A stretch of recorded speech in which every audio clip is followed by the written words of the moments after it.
Muchas gracias, Roberto. Es un gran honor para mí estar esta tarde con ustedes.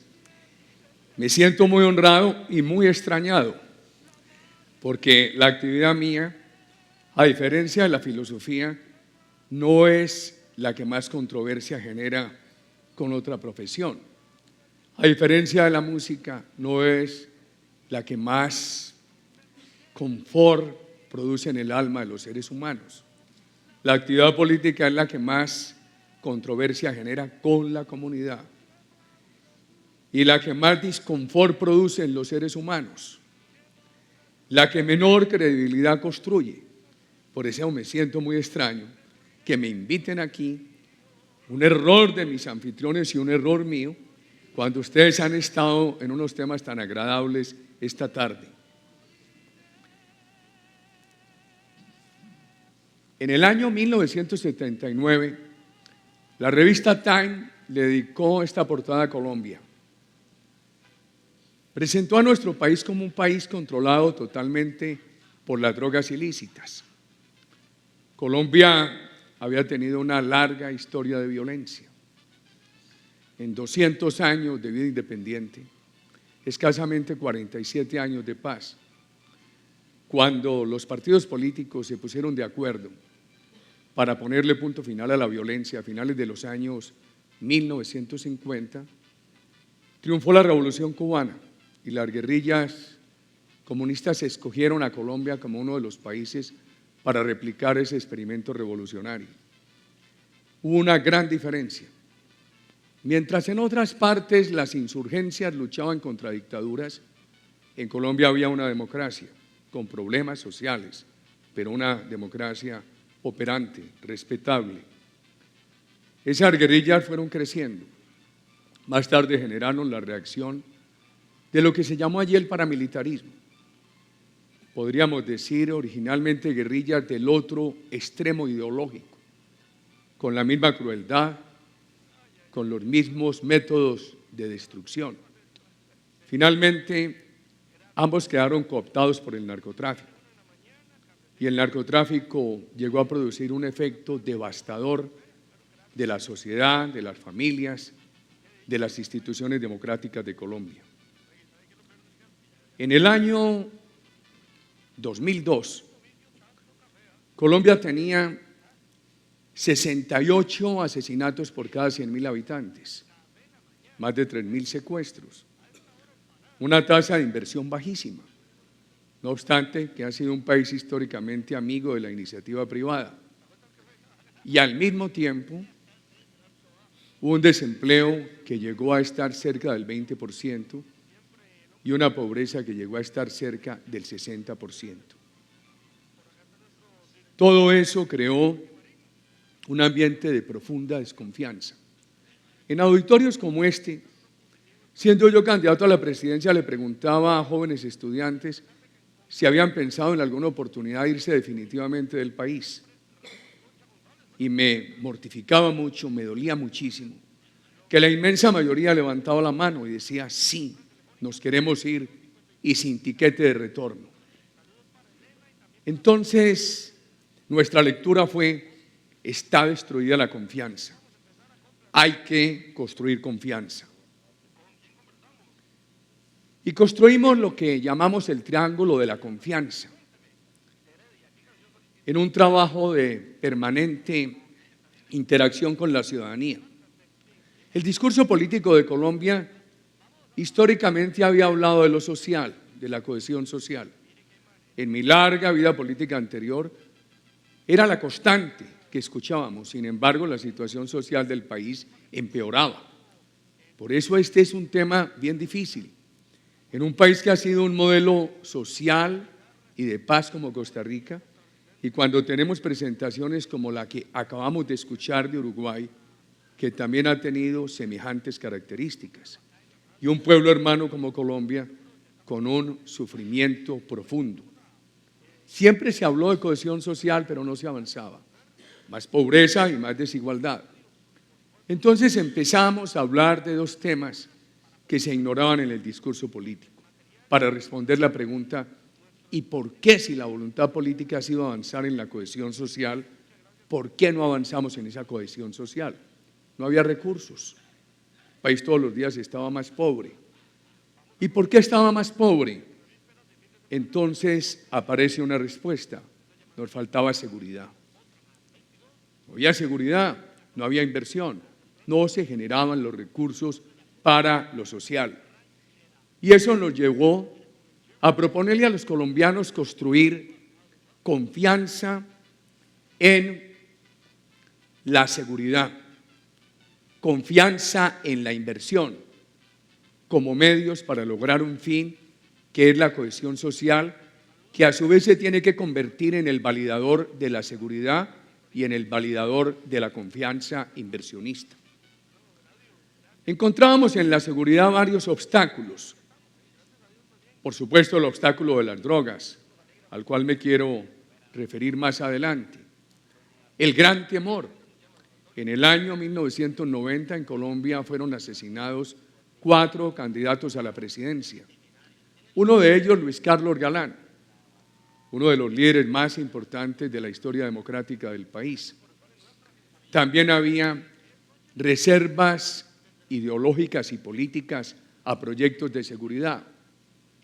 Flotaba en el ambiente la idea de que la seguridad era un camino para cercenar libertades, para eliminar el pluralismo, que la seguridad era un camino para afianzar dictaduras.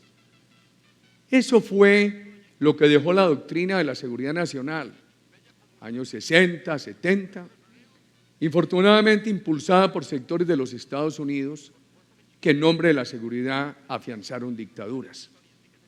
Para crear confianza, nuestro proyecto de seguridad tenía que presentar algo diferente. Entonces presentamos seguridad, pero con valores democráticos. Eso fue lo innovativo.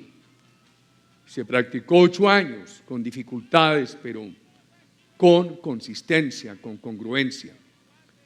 Esto es seguridad con libertades, seguridad con pluralismo, seguridad sin legislación marcial, seguridad con respeto a las garantías políticas, a los derechos civiles, seguridad con responsabilidad frente a la transparencia, con determinación de sancionar cualquier violación de derechos humanos. El país no quedó en un paraíso, pero el país avanzó bastante. En el último año del gobierno ya no tuvimos 3.000 secuestros, 124, habríamos querido 0. Ya no teníamos 66, 68 asesinatos por cada 100.000 habitantes, 32. Espero que al consolidar cifras, Colombia en el 2011 haya estado ligeramente por debajo de 30. Una gran reducción, pero todavía un gran problema. Una tendencia aceptable, pero todavía lejos de donde tenemos que llegar. Seguridad democrática. Después viene el tema de la confianza inversionista. ¿Cómo la propusimos? Inversión no como un fin en sí mismo, sino como un medio para poder generar los recursos que le permitan a una sociedad tener prosperidad y equidad. Y eso necesitaba seguridad física, donde secuestran no hay inversión, seguridad jurídica, donde no hay estabilidad en las reglas de juego, no hay inversión. Adoptamos leyes que le permiten, por ejemplo, al gobierno durante 20 años respetar pactos de estabilidad en las normas tributarias con el sector privado, seguridad política, repetir permanentemente la idea que se tenía confianza en que la prosperidad del sector privado tenía que ser un medio para poder superar pobreza y construir equidad. El país avanzó sustancialmente en el tema económico. Pasamos de tener una tasa de inversión del 13-14% del PIB. El año pasado Colombia pudo tener una tasa de inversión cercana al 30% del PIB. Inversión extranjera creció sustancialmente y mucho más creció la inversión doméstica y la inversión de la mediana y de la pequeña empresa colombiana. Esa inversión además se sustentó en un buen manejo de la macroeconomía, se sustentó no en reducirle impuestos a todo el mundo, sino en estimular la inversión. Ah, ¿usted quiere invertir en Colombia? Usted le reducimos los impuestos en proporción a lo que invierta, no de manera general. Esto es, unos incentivos tributarios atados a las inversiones que efectivamente se realizaran en el país. El país vivía muy aislado en su economía. País de 47 millones de habitantes, 1.150.000 kilómetros cuadrados, y apenas tenía acuerdos de comercio con la comunidad andina y uno muy superficial con México. Dejamos acuerdos de comercio con 42 países. Y, por supuesto, cuando uno se plantea la necesidad de integrar una economía con la comunidad internacional, tiene que formularse una pregunta y pensar cómo la responde. Ah, nos están abriendo mercados, vamos a vender allí, pero ¿cómo vamos a lograr ser competitivos? Y ahí, para esa competitividad es donde viene todo el esfuerzo que hay que hacer en medio para construir una sociedad con un alto nivel tecnológico, profesional, científico, que empieza en la niñez, como bien nos acaban de dar el ejemplo de Uruguay. Y entonces llegamos al tema de la cohesión social y pusimos en la cohesión social un punto fundamental, la participación de la comunidad. Fue un gobierno ampliamente participativo de la comunidad. Nosotros en los 8 años tuvimos 306 sábados de reuniones con la comunidad, extensas reuniones, examinando en un diálogo totalmente activo las principales necesidades y mirando cómo podía avanzar el país, sin demagogia, con pedagogía. Muchas veces tuvimos que decir no. A mí me preguntan, bueno, ¿y por qué insistían en ese diálogo para tantas veces decir no? Porque lo más importante de ese diálogo con la comunidad era construir credibilidad, no hacer promesas.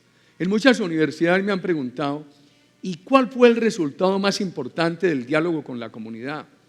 Yo diría, el gobierno fue menos promesero pero más comprometido, tuvo que ser más serio, porque al darle la cara permanentemente a la comunidad, el gobierno tenía que ser muy cuidadoso en aquellos compromisos que asumía. Al inicio de nuestro gobierno, los colombianos acudían a ese diálogo a reclamar, pero lo hacían con rabia, con desconfianza. Al final de nuestro gobierno acudían a ese diálogo a reclamar. El país seguía con muchos problemas, pero lo hacían con confianza. Fue un tránsito de una sociedad con problemas llena de desconfianza a una sociedad que seguía con problemas, pero había aumentado sustancialmente la confianza. Y entonces viene el tema de la cohesión social y quiero referir unos minutos al tema educativo. El país avanzó mucho en salud, avanzó mucho en nutrición. Podríamos decir que logramos 100% de cobertura de nutrición infantil, pero nos propusimos hacer una gran revolución educativa. Sí, país, por ejemplo, en salud logró un seguro universal para los 47 millones de ciudadanos, un gran logro, conociendo de dónde veníamos. Lo primero que hicimos en educación fue asignarle toda la importancia política. En los 100 años anteriores, Colombia había tenido 120 ministros de educación. Nosotros tuvimos durante los 8 años una ministra de educación, una sola, de condiciones de excelencia.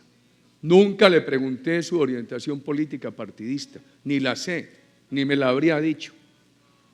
Y esa ministra, cuando termina nuestro gobierno, es nombrada profesora titular de la Universidad de Harvard y hoy es rectora de una prestigiosa universidad colombiana. Nos propusimos avanzar en educación en, primero, cobertura. Teníamos muchos atrasos en cobertura. Calidad. El tema de pertinencia.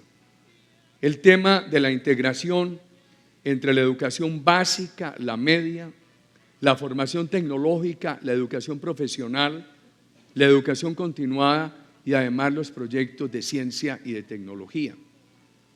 El país, en la administración Santos, mi sucesor, ha dado el gran paso de definir que el 10% de las regalías petroleras, energéticas, mineras, lo dedica a investigación y los recursos van a ser abundantes. Yo creo que el país va a dar un gran salto en esa materia, porque era un país que tenía una producción de petróleo que se orientaba a 200.000 barriles.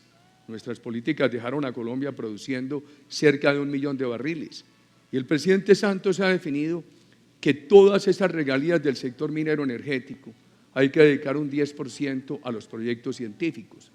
¿Cómo los inició nuestro gobierno? En los niños. Yo recuerdo que cada año celebrábamos la feria de los proyectos científicos de los niños y recuerdo en una oportunidad que nos mostraron de escuelas de todo el país 900 proyectos bellísimos. Sin lograr todavía los niveles de Uruguay, el país está avanzando sustancialmente en el tema de la conectividad. Y quisimos dar un ejemplo desde el gobierno, permítanme esto. En el año 2009-2010, en el gobierno nuestro, Colombia fue catalogado como el país que más había avanzado en e-government. Y eso ayudó a construir muchísima confianza en el gobierno. Por ejemplo, todas las licitaciones públicas empezaron a manejarse en Internet, todas las compras oficiales.